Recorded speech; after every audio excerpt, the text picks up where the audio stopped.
বলছে, মা আজ কি রান্না করেছো মা?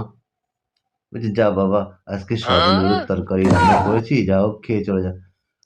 মা গো, তুমি সয়াবিন আলুর তরকারি রান্না করেছো মা? কিন্তু আমি তো সয়াবিনের তরকারি খাবো না মা। মা বলছে, बड़ा কেন हरामी বাবা हो সয়াবিনের बेटा। তরকারি খাবি না? নিরামিষ প্রভুর প্রসাদ, খা বাবা। যে না মা, সয়াবিনের তরকারি খেয়ে মেশিন চলে না যে মা।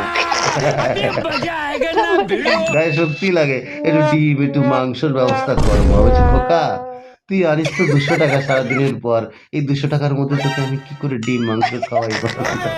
ও মা গো, এটা কে তুমি বানিয়েছিল? সত্যি সত্যি, তারপরে? তাও এরকম করে চলতো। তারপর ওর মা বলতো কি না, লাস্টের সিনটা এরকম হলো, আহ, আহ, আহ, আহ, আহ। এই কথা শোনার আগে আমার মরণ হলো না কেন খোকা? আর ওরা এসে নিচে বেশি ফেসি পুরো উড়াই গেল। না সত্যি, তুমি আমি কমেডি করতে পারো।